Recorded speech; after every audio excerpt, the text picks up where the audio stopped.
Friends, news channel देखे आप सभी दर्शकों का बहुत बहुत स्वागत है। मैं हूं रमनदीप कौर। इस वक्त की बड़ी खबर आ रही है प्रयागराज से। क्या है पूरा मामला, देखने के लिए बने रहिए हमारे साथ। उमेश पाल हत्याकांड में जहां 3 ध्वस्तीकरण की कार्रवाई हुई तो 2 मुठभेड़ में ढेर हुए, तो वहीं विजय उर्फ उस्मान की पत्नी ने इनकाउंटर गलत तरीके से होने के आरोप लगाए। तो वहीं ध्वस्तीकरण की कार्रवाई होने वाले मकान मालिकों ने भी गलत तरीके से कार्रवाई करने के आरोप लगाए। ऐसे में किसने क्या क्या आरोप लगाए हैं प्रशासन की कार्रवाई पर, आइए दिखाते हैं आपको। कि क्या कहते हैं, तुम अपने पति को आवाज दो, बुलाओ। हम सारी रात भटभटा रहे थे वहाँ पे, हम बुलाए। हम जानते थे कि उनको ये लोग कर देंगे, हमें पता था, लेकिन हमारे पति ऐसे नहीं थे। क्या क्या काम करते थे पति आपके? हमारे पति गाड़ी चलाते थे अल्ट्राटेक में, घूरपुर।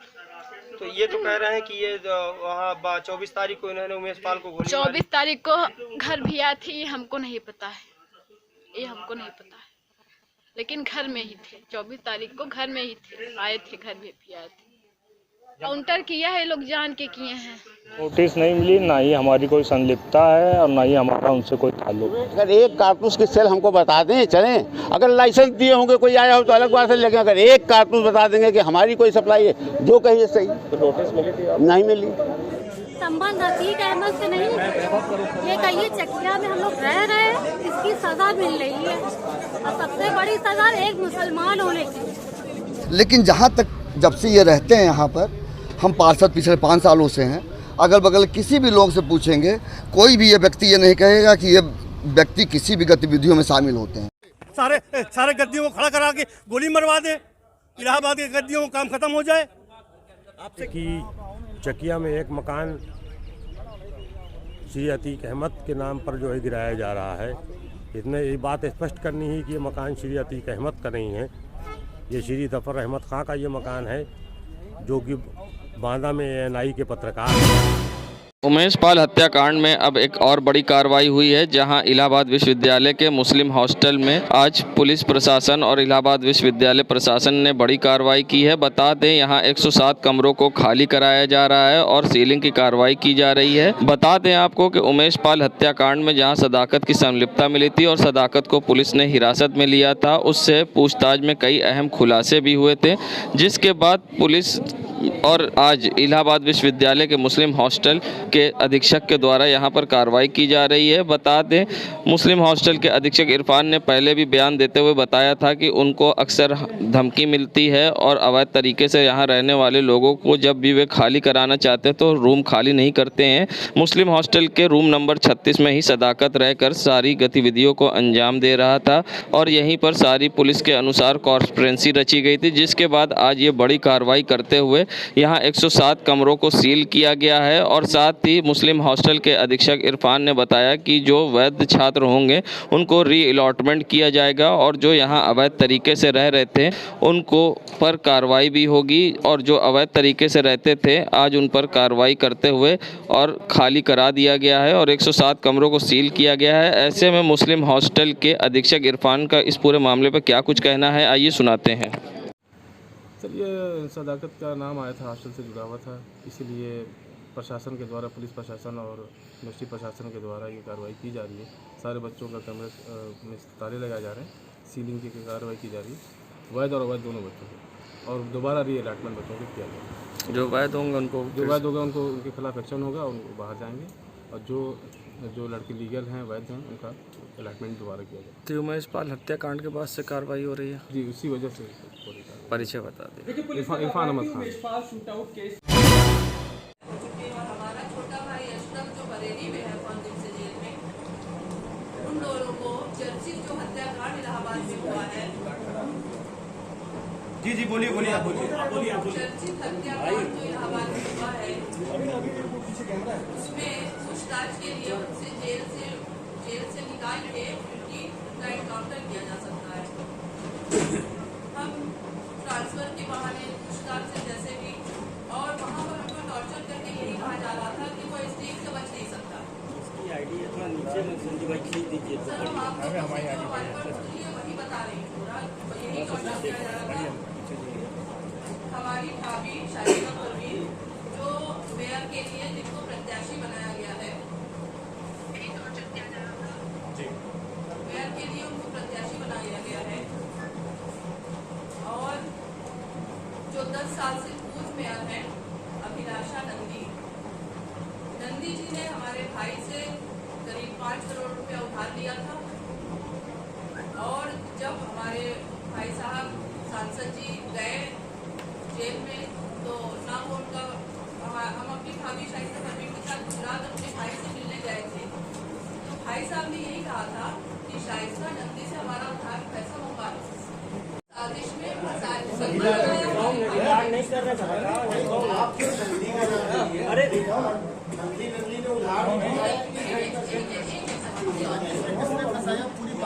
शासन ने फंसाया सर। ये जो अभिलाषा जो 10 साल से मेयर रह रही है इनकी साजिश है कि शाइस्ता को इसमें फंसा दो जिससे इलेक्शन न लड़ पाए। अभिलाषा गुप्ता की साजिश, अभिलाषा नंदी जी की पत्नी जो है जो इस वक्त मेयर है इलाहाबाद की, उन्होंने साजिश रची है। उन्होंने वो किसी तरह नहीं चाहेंगे। जी बताएं क्या कहना है? बताएं अपना मुद्दा बताएं कैसे आप। मुद्दा ये है सर कि 3 बजे रात में हमने उठा लिया था इलाहाबाद पुलिस ने पूछताछ के लिए। 3-4 दिन हम लोग को वहाँ रखा गया। उस समय से हमारा स्वास्थ्य बहुत खराब चल रहा है। बोलने में भी मुझे बहुत दिक्कत हो रही है जैसे कि आप लोगों को आवाज़ से पता चल रहा होगा। अब उसी के अंदर आपको बहुत टॉर्चर किया गया और ये कहा गया कि एसटीएफ के अधिकारी अमिताभ यश जी और आप सबसे नमस्कार। मैं पूर्व सांसद और 4 बार के विधायक श्री संजीव भाई की छोटी बहन आयशा जी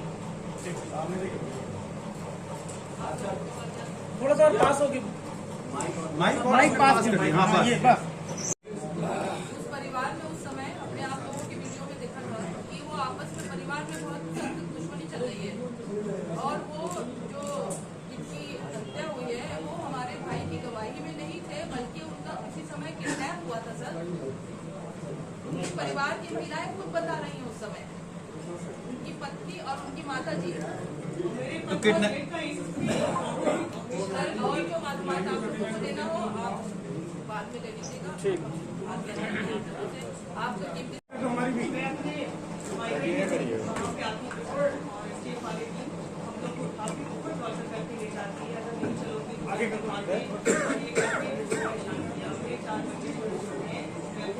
भैया यही कह रही थी कि अगर नहीं चलोगी हमारी जेल और हमारी मैम आपको कहाँ से उठाया गया था? मायके से केस कहाँ से? जी अब मायके से उठा ली। मैं वहीं पर रह रही थी काफी टाइम से। मायके से उठाया गया और वहाँ मेरी 4 छोटे बच्चे देख रहे थे परेशान किया उनके सामने वो रवि कुमार शर्मा दूसरी पुलिस और अमिताभ यश करके थे। उन्होंने बहुत परेशान किया वहाँ लेके तो बहुत टॉर्चर किया कि अगर नहीं बताओगे शाइस्ता जी को मतलब हमारे बच्चे क्या किए जानना ये चाह रहे थे कि शाइस्ता कहाँ है उनका बेटा कहाँ है। जब सर हमसे कोई कॉन्टेक्ट हो ही नहीं पा हम लोग क्या बताएं। हम तो अपने मायके में भी ये लोग भी हमारे साथ ही रहते थे साथ ही रहते हम लोग को वहीं से उठाया मायके से नहीं उठाया। अच्छा जिस तरीके से कहा जा रहा है कि आपके पूरे परिवार इस पूरे घटना में षड्यंत्र रचे हैं क्या कहना है आपका? घटना में कौन है कौन नहीं हम ये नहीं कहना चाहते लेकिन हम जो टॉर्चर किया वो बताना चाहते हैं कि आज तक ऐसा नहीं हुआ कि महिलाओं को ले जाए और टॉर्चर करे। पहली बार ऐसा हुआ है तो आपने जेल और इसमें अगर नहीं बताओगे तो जान से मार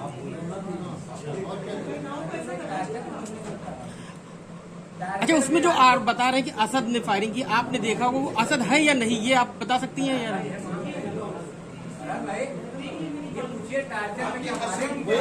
क्यों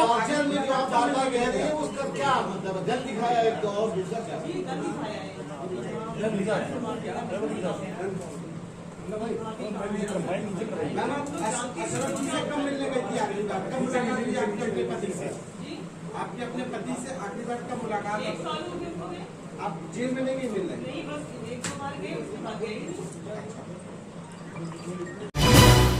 उमेश पाल हत्याकांड से जुड़ी बड़ी खबर। उमेश पाल हत्याकांड में शामिल साथी शूटर जिसने पहली गोली उस उमेश पाल और सिपाही को मारी थी, सोमवार सुबह कौंदियारा थाना क्षेत्र में क्राइम ब्रांच मुठभेड़ हो गई। मुठभेड़ में विजय उर्फ उस्मान गंभीर रूप से घायल हो गया। घायल विजय उर्फ उस्मान को इलाज के लिए एसआरएन भेजा गया। 50,000 का इनामी था विजय उर्फ उस्मान, जहां एसआरएन में डॉक्टर ने विजय उर्फ उस्मान को मृत घोषित कर दिया। बता दें, उमेश पाल हत्याकांड में विजय उर्फ उस्मान भी शामिल था और मुठभेड़ के दौरान आज उसकी मौत हो गई है। बता दें, विजय उर्फ उस्मान ही जो था जिसने पहली गोली उमेश पाल और सिपाही को मारी थी, जिसके बाद उमेश पाल और सिपाही की इलाज के दौरान मौत हो गई थी। वहीं साथ ही इसमें एक सिपाही भी घायल हुआ है, जिसका सामुदायिक स्वास्थ्य केंद्र पर इलाज हो रहा है। हाथ में सिपाही की चोट आई है। ऐसे में इस पूरे मामले पर क्या कुछ कहना है एसआरएन के डॉक्टर का, किस तरह से विजय और उस्मान की मौत हुई है, क्या पूरा मामला है, आइए दिखाते हैं आपको क्या कुछ कहा है एसआरएन के इस मामले पर डॉक्टर ने। हुआ है क्या है, उसका क्या पूरी जानकारी दो। उसमें जो है एक अभी जो सस्पेक्टेड में आया है हमारे पास, बड़ा डेड है और विजय उर्फ उस्मान उसका नाम है, 26 साल लगभग उम्र है। वो अभी यहाँ पे आया है तो मृत अवस्था में आया है और उसको मर्चुरी भेजा जा चुका है। उसके गर्दन में एक गोली लगी थी और एक जो है क्लेविकल के पास लगी थी। 2 गोलियाँ उसके लगी थी और यहाँ पे आया, ईसीजी करवाने के बाद वो मृत अवस्था में पाए गए हैं। कहाँ से आया? वो जो है कौन है अपना परिचय सर। मैं doctor Sonu Singh, emergency medical officer, स्वरूप रानी, मोतीलाल नेहरू। संगम नगरी प्रयागराज में इस बार अनोखे अंदाज में प्रहलाद और होलिका की मूर्ति तैयार की जा रही है। बता दें, मूर्तिकार इस बार अनोखे अंदाज में प्रहलाद की मूर्ति तैयार कर रहे। भक्त प्रहलाद इस बार बुलडोज़र पर बैठ के आएंगे। मूर्तिकारों ने बुलडोज़र की डिमांड को देखते हुए इस बार मूर्ति प्रहलाद की बुलडोज़र पर बैठाई है। बता दें, होलिका दहन से पहले इस मूर्ति को तैयार किया जा रहा है। कहा जाता है बुराई पर अच्छाई की जीत का त्यौहार है होली, जिसको लेकर हर बार लोग होली खेलते हैं। इस बार प्रहलाद बुलडोज़र पर बैठे दिखाई दिए होलिका दहन करने के लिए, और इस बार किस तरह से डिमांड है और मूर्ति बनाने में किस तरह से उनको ये आइडिया आया और मूर्तिकारों ने इस बार मूर्ति की बुलडोज़र की डिमांड देखते हुए किस तरह से तैयारी की है, क्या कुछ कहना है, आइए सुनाते हैं आपको। हर जगह बुलडोज़र की मांग हो रही है। हम लोग जो होलिका जी बनाते हैं और कई सालों से बनाते चले आ रहे, इस बार जो है प्रहलाद के साथ बुलडोज़र का भी मांग रहे हैं। क्यों?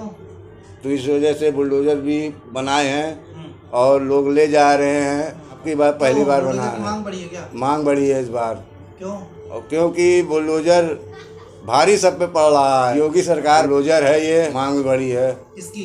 ये बुलडोज़र की। प्रहलाद बुलडोज़र साथ चलेंगे, इस बार बैठेंगे। शुरुआत रंगों के पर्व पर होली को लेकर बाजार में रौनक बढ़ गई। शहर की बाजार में गुजिया की खुशबू बिखरने लगी है। दुकानों की पर कई तरह की मिठाई भी सजी हैं। इसके अलावा अलग अलग गिफ्ट पैक की ग्राहकों को लुभा रहे हैं। बच्चों के लिए बास्केट पकवान भी बाजार में उपलब्ध हैं। वहीं बात करें तो होली 8 मार्च को खेली जाएगी। प्रयागराज के लोकनाथ स्थित बाजार में होली की बहार नज़र आने लगी है, क्योंकि शहर के सबसे पुराने क्षेत्र लोकनाथ, जो कि भगवान शिव का मंदिर है, और ऐसे में इस एरिया को लोकनाथ कहा जाता है, जहां पर स्वीट्स की दुकान पर कई वैरायटी की गुजिया बनाई जा रही हैं। एक से बढ़कर एक उपहार भी तैयार किए जा रहे हैं। कई तरीके की मिठाई भी दुकान पर उपलब्ध है। हालांकि होली का पारंपरिक पकवान गुजिया है। डिमांड को देखते हुए कई वैरायटी की गुजिया बाजार में उपलब्ध है और लोग इसे तेजी से खरीदने भी यहाँ पहुँच रहे हैं। और लोकनाथ में यहाँ बड़े से बड़े नेता हमारे अनुग्रह नारायण सिंह, चंद्रनारायण त्रिपाठी, चंदू वगैरह जैसे भी थे, चन्नून गुरु थे, इन्होंने बहुत सारी, इन्होंने आज़ादी की लड़ाई पूरी यहीं से लड़ी गई थी, नीम के पेड़ के नीचे से लड़ी गई थी। तो काफ़ी मशहूर दुकान थी, शुरू से थी। यहाँ पे आप आज क्या करने आए? हम होली के त्यौहार के लिए गुजिया पापड़ वगैरह कुछ लेने के लिए आए, नमकीन वगैरह लेने के लिए आए हुए हैं। तो गुजिया यहाँ पे आपने लिया? हाँ, गुजिया लिया। गुजिया मेरे हाथ में, गुजिया बड़ी टेस्टी होती है इनकी और काफ़ी वर्षों से हम ले रहे हैं। भैया ये होली पे अपने यहाँ गुजिया मतलब अपने यहाँ 5-6 वैरायटी गुजिया है, 6-7 वैरायटी गुजिया अपने पास है। सबका अपना अलग फ्लेवर, अलग स्वाद अपना है। और पूरे इलाहाबाद की बात करें जो रेट, टेस्ट में, क्वालिटी में अपने यहाँ सब सुपीरियरिटी है। और लोग वैसे भी लोकनाथ की तो फेमस चीज़ है। यहाँ से लोग बहुत दूर गुजिया लेने आता है, बहुत दूर दूर से सिर्फ गुजिया, स्पेशली गुजिया लेने अपने हमारे पास आता है। हमारे पास वैरायटी गुजिया की है लगभग 6-7 मिल गुजिया है। शुरुआत अपन करते हैं शुद्ध खोए मेवे से। प्लेन गुजिया अपनी आती है, ये स्टार्ट इसका रेंज है 360 रुपये किलो से स्टार्ट है। उसके बाद केसर गुजिया आ जाएगी, फिर ड्राई फ्रूट्स गुजिया आ जाएगी, फिर गीली मीठी गुजिया आ जाएगी, फिर काजू मेवे गुजिया आ जाएगी। रेट स्टार्ट 360 रुपये से लेके 3000 रुपये तक गुजिया आप लोग बनवाते हैं। और एक स्पेशल बात यहाँ पे और है, बहुत कस्टमर डिमांड करते हैं कि अपने को भांग गुजिया चाहिए, क्योंकि होली में रंग और भंग की जो बात होती है ये लोग यहाँ से शुरू होता है ये। और उसकी वो अपने पास कस्टमर डिमांड करके आते हैं, भैया गुजिया हमारी बनवाई है, भांग गुजिया। वो उसका भी अपना एक अलग स्वाद, अपना फ्लेवर है उसका भी। मार्केट तो भैया भी ठीक चली, बढ़िया चले, सही है। थोड़ा देखते हुए थोड़ा सा सीज़न अपना हाँ महंगाई का थोड़ा तो असर है, ऑब्वियस सी बात है, असर है। लोगों के पास इतना चीज़ें ना होने, लेकिन अपने लोकनाथ में आदमी गुजिया लेने आना ही आना, ये समझिए, कहीं से भी कुछ भी हो, कैसे भी हो। उमेश पाल हत्याकांड को लेकर एक और इनकाउंटर हुआ है और साथ ही मृतक की पत्नी ने अब पुलिस की कार्रवाई पर सवाल खड़े किए हैं। विजय उर्फ उस्मान की हुई मुठभेड़ में मौत पर सवाल खड़े करते हुए पत्नी ने कई गंभीर आरोप लगाए हैं। ऐसे में उसकी पत्नी का क्या कुछ कहना है इस पूरे मामले पर, आइए सुनाते हैं आपको। कहीं तो नहीं पकड़ा गए हैं वो सब। तो पुलिस कहाँ से पकड़ी है? हमको नहीं पता। सारा रात यहीं पे थे हमारे यहाँ, सारा रात। सुबह 7 बजे गए हैं, सुबह 7 बजे गए। आपके पति सुबह घर से निकले हैं? सुबह नहीं, वो संजय से गायब थे। यह बना के कहा गया कि क्या कहते हैं, तुम अपने पति को आवाज दो, बुलाओ। हम सारी रात भटभटा रहे थे वहाँ पे, हम बुलाए। हम जानते थे कि उनको ये लोग कर देंगे, हमें पता था, लेकिन हमारे पति ऐसे नहीं थे। क्या क्या काम करते थे पति आपके? हमारे पति गाड़ी चलाते थे अल्ट्राटेक में। कहाँ पर? घूरपुर। तो ये तो कह रहे हैं कि ये वहाँ 24 तारीख को इन्होंने उमेश पाल को गोली 24 तारीख को घर भी आई थी, हमको नहीं पता है, ये हमको नहीं पता है, लेकिन घर में ही थे। 24 तारीख को घर में ही थे, आए थे, घर में भी आए थे। जब मर्डर हुआ था मतलब वहाँ पे, तो ये घर पे दिन भर करते थे कि? हाँ घर पे थे, दिन भर थे। रात घर पे? हाँ रात भर थे। सुबह मतलब भैया भी हमारे जेल में हैं, बड़े वाले। उनको क्या कहते हैं, मतलब कि उनका सतना केस गया है भैया का, तो उनके लिए वहाँ सतना गए थे। 26 तारीख को सतना गए थे, वहाँ से 2 तारीख को आए। अच्छा, क्या लगता है पुलिस झूठ बोल रही है जो इनकाउंटर किया? हाँ झूठ बोल रही है।